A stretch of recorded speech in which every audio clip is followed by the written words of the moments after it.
If this film's been on your bucket list since it premiered at the 2025 Venice Film Festival, good news. It's in theaters, courtesy of Vertical Releasing. This is The Wizard of the Kremlin. Stars Jude Law, Paul Dano, Jeffrey Wright, Alicia Vikander, and some other people. Honestly, it really just stars Paul Dano and kind of Jude Law. This is really a Paul Dano performance for Paul Dano fans to see whether or not how you like Paul Dano as much as you claim to like Paul Dano. Uh, Notably, this film is a lot shorter for its domestic distribution here in America than it was clocked at its Venice premiere. So if the critics who reviewed it then thought runtime was a problem or pacing was a problem, well, we fixed that because it's shorter now. It's like a half hour shorter ish. Uh, it doesn't necessarily mean we fixed the pacing issues. It just means it's a half hour shorter of a film that is still kind of slow. So, Vertical never sends out an accessible screener and frequently drops movies in theaters with audio description. I didn't get the audio description. I never have from Vertical. And honestly, I see Vertical movies that go to like video on demand services afterwards or to streaming services, and then their audio description tracks don't follow anyway. So it's sort of like this unique, if you want accessibility, better go to the theaters experience. Although it's the Wizard of the Kremlin, and I, based on what I sat through, I don't know that I can tell you to rush out there and do this. I was really optimistic. I remember back when the Venice Film Festival happened, and I was kind of pulling for this film because really it feels like, I mean, Jude Law hasn't gotten an Oscar nomination in forever, but Paul Dano got screwed. I'm sorry he did. For The Fablemans, like that should have been his Oscar nomination. Not, yeah, not Judd Hirsch, not the 5 minute performance, but Paul Dano's really sort of complex, quiet, internal performance should have been recognized. It's easy to recognize the boisterous, uh, one that's basically like a one great monologue, but what Paul Dano does for the sustained entirety of The Fablemans was sort of the backbone of it. Anyway, so I love Paul Dano. He's been in some of my favorite films. I thought the bullshit with him and Tarantino over There Will Be Blood was stupid. He's great in There Will Be Blood. That's a fantastic movie. Um, he's not the reason there's any problems with that movie. That's one of Paul Thomas Anderson's best films. So, no idea what kind of. I mean, if QT wants to flex and call out people like Dano and Lillard and make all of these bold, raw choices and slam people, and then he ends up his list with the best movie of the millennium so far is Jackass. Like, um I feel like that negated everything he said that came before it. So, like, if I did this review of Wizard of the Kremlin and then I was like, it's no Plan 9 from outer space, you'd be like, do you mean that in a good way or a bad way? Like he's super into Plan 9 from outer space. So, everything has its time, everything has its place. Paul Dano in The Wizard of the Kremlin plays a little bit of a Rasputin character. I don't remember names, and they're Russian anyway, so I'd probably mispronounce all of them except Vladimir Putin. And well, Gary Kasparov is in here, and Boris Yeltsin, and some more like famous people who I've heard their name pronounced like 1,000 times. But Dano's character, I think, is a slightly altered fabrication on somebody who actually existed, who was a wizard of the Kremlin, and who worked behind the scenes to help Putin rise to fame. And that's what the film is about. Is Jeffrey Wright is this author who goes and sits down and interviews Dano, who narrates over the story of his life, how he started off sort of a theater director who ended up staging Putin's rise to fame and getting, into the inner circle by understanding the dynamics of that. Alicia Vikander's here for like a hot second. She doesn't really make an impact in the movie. Most people are going to talk about Jude Law's performance as Vladimir Putin, which is valid. I thought he was good. I thought he was fine. I've seen some people compare this to The Apprentice. I don't think this is as impressive as The Apprentice. The performances in that were just more spot on. I thought Sebastian Stan's work as Trump was just, especially considering it's Sebastian Stan, I was kind of blown away by it. That's an actor coming into his own. I still remember when he was on Gossip Girl. And then Jude Law, comparing to like Roy Cohn, right? Jeremy Strong's performance as Roy Cohn it's a tremendous performance as Roy Cohn. Is it Pacino in Angels of America? No, but it's still a great performance as Roy Cohn. So for people who are like, well, this is The Apprentice, Russian edition, Roy Cohn would have eaten Paul Dano alive. Like, I mean, there's just one person has a loud, demanding, commanding personality. The other person is kind of meek, kind of feels like they're the person who's sitting there doing that thing with their hands, or they're just like, yes, yes, I'm conspiring. That's sort it's such a muted performance from Dano. Like, I wish he played a more interesting character here. I wish he played a character that had a little bit of vibrancy behind him. That had he comes across as timid, but he's supposed to be intimidating at some points. But it just didn't work for me. I fucking love Paul Dano, man. Like, I go all the way back to Lie with him, like his first movie, like his breakthrough performance and The Emperor's Club, and like everything that he's done. He's an actor that I think is overdue for an Oscar nomination, but it's not this film.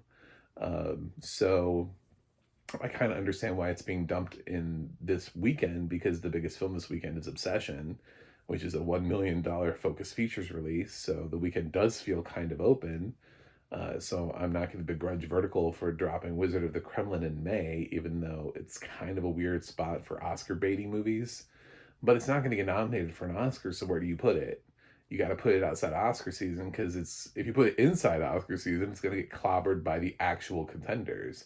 Because real quickly, this is going to get written off as being not a contender. So, and I don't think Vertical is interested in running a performance strictly to see if they can get Jude Law a nomination in an acting category, which is about as far as they're going to be able to go. I know some people are struggling with the fact that maybe he doesn't look like Putin or sound like Putin. Nobody sounds like this is one of those things where it's like a Chernobyl where everybody has an accent that is not Russian. you know. I don't know what Paul Dano's accent is. It's sort of like vaguely something. He's making a choice here, but he doesn't sound American. He's making a choice to try to sound like the rest of the cast, which is like strongly European. And to his credit, I think Jeffrey Wright is too. I think they're both trying to do sort of what is like an elevated American. And it comes across as being like vaguely European, ambiguously European, but certainly not Russian. So we do kind of follow Dano on his character's journey, rise to fame, power, fall, the whole thing, and they cut it down to a little over 2 hours. So I sometimes laugh at the fact that we're offered as critics when we get digital screeners like multiple times.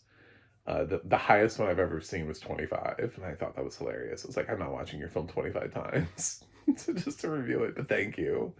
It's nice to have it because sometimes you have like a technical difficulty, so you don't have to. One can be rough because I've definitely run into technical difficulties, or something happens and then you lose your thing and you have to restart it, and then that's a screen that you use your thing, right? Even though you didn't really finish the first screening, you gotta go back in and you're in your second one. So 5 is a pretty safe bet for somebody who's having technical difficulties. They should be able to at least get one screening in.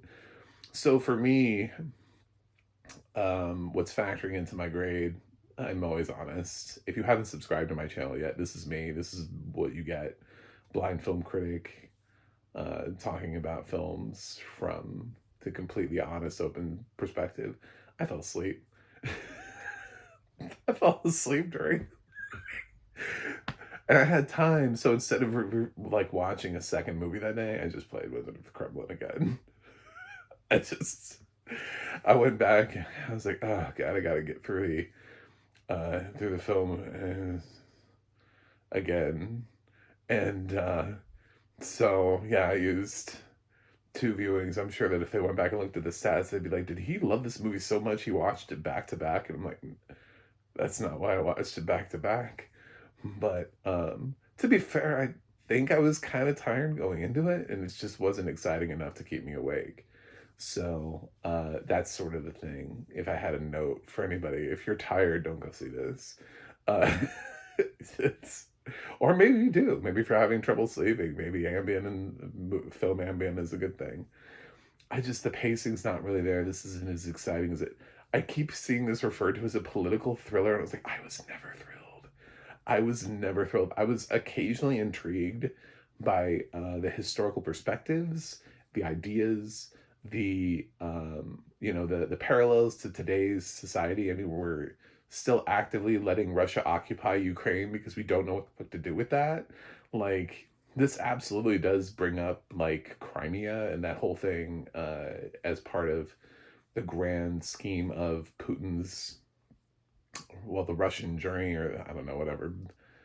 The, it's in the movie, but it's not directly the conflict as we're currently living it, because this is a historical film, so this is more about Putin's rise than it is Putin now, if that makes any sense. So, but it's interesting to see them bring up something, and then we know, of course, well, this is going to be a thing later on, and so yeah, there's nobody in here is playing Zelensky. This is not that film. Um, but that's one of the things that makes it inherently is an interesting film because of the timeliness of it. So I didn't hate it that much, even though I fell asleep. This is not my review coming in and being like, worst film of the year. Dun dun dun. Not always is a film I fell asleep in the worst film of the year. Sometimes I admit that I fell asleep in a movie. And the fact that I wanted to go back through and get it right again was an indication of the fact that there were chunks of this movie that I didn't hate.